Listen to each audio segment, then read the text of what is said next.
Eu já começo esse encontro de hoje com uma pergunta, né, que eu acabei de comentar, crises, né, conjugação de crises, problemas globais, e na verdade, qual que é o contexto que a gente está falando quando a gente fala de sustentabilidade, de problemas globais, de crises? E aqui nesse slide eu tentei resumir, né, esses problemas em 3 grandes problemas, na verdade tem muitos, né, que são representados por expressões como essas aqui, né, antropoceno, emergência climática, alguns autores e autoras falam crises climáticas, mas, enfim, existem algumas críticas sobre isso, então se prefere usar emergência climática, e governança global da sustentabilidade, ou esse mesmo autor, Eduardo Viola, que fala de governança, ele também usa muito a expressão desgovernança, e aí mais na frente eu vou explicar só um pouquinho do porquê que ele fala isso. E aí, para entender esse contexto que eu costumo dizer que é um contexto histórico-ecológico, né, porque tem todo um contexto social, econômico, enfim, de várias esferas da sociedade, e tem um contexto do próprio conceito, né, que a gente trabalha. Então, eu vou tentar trazer hoje, dentro do que é possível, né, na aula de hoje, nas demais aulas, um pouquinho desse contexto, tá?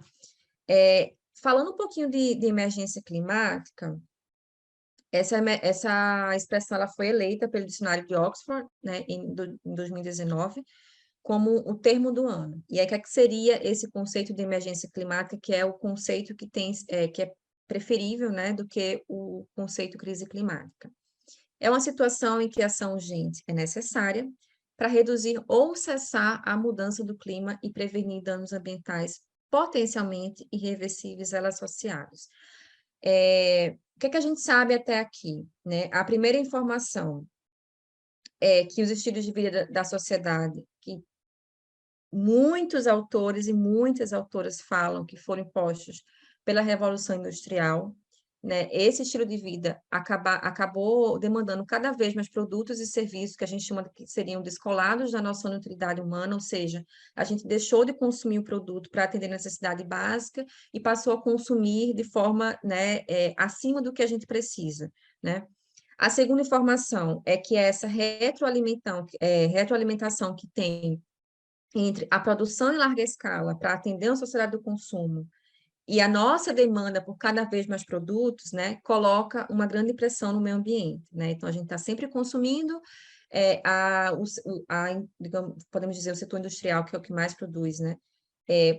Produz em larga escala e isso acaba também incentivando com que a gente consuma cada vez mais.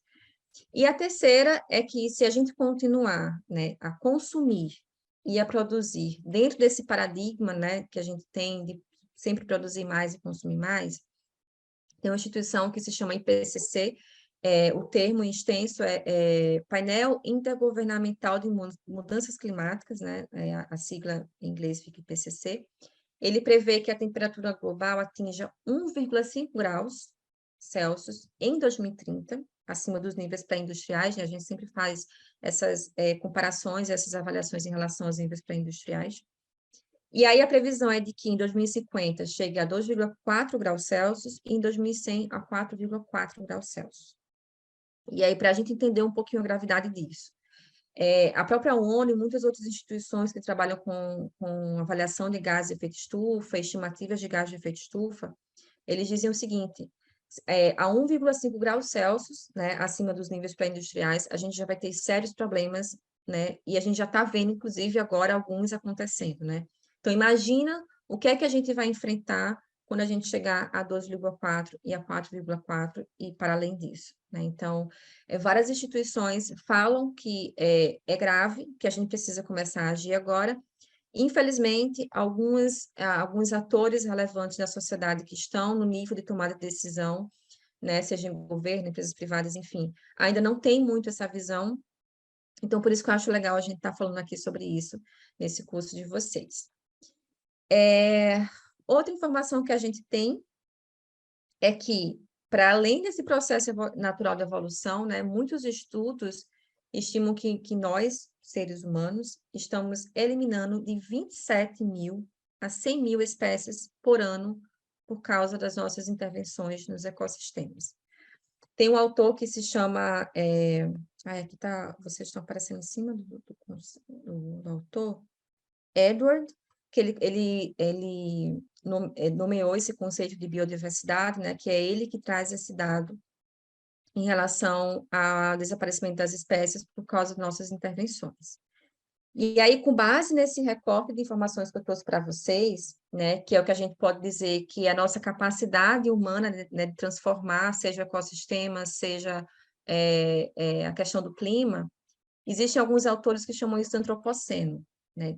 Na verdade, esse termo foi cunhado por Crutzen, eu não sei como é que se fala o nome dele, tá, gente? Stoerma, que eles falam que a gente tem justamente essa força geológica capaz de modificar os ciclos biogeoquímicos do planeta, e aí, em particular, do carbono, né? Ele e outros autores, como essa Lena Sberner, inclusive a Sberner foi minha orientadora do doutorado.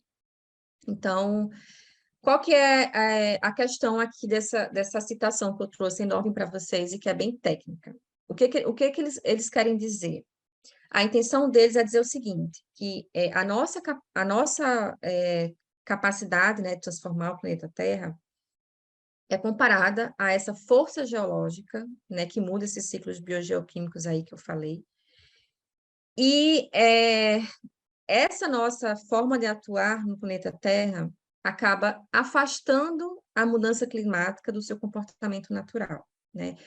Ou seja, a gente está modificando os ecossistemas, a gente está modificando a mudança climática do comportamento natural, porque o que os biólogos, enfim, estudiosos dessa área falam, é que existe uma evolução natural, né? Seres que acabam, né, morrendo e não sobrevivem, e a gente tem vários exemplos, né? Por exemplo, dinossauros.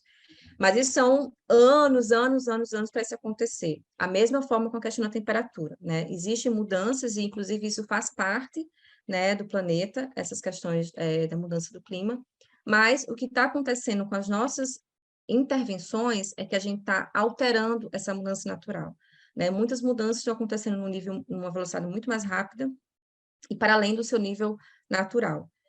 Então, assim, isso só prova que não é questão de, isso é normal, né? Isso acontece, isso já acontecia antes, né? Já existem estudos e artigos que comprovam que sim, a humanidade está interferindo né, como é que eu posso dizer, no movimento natural do planeta.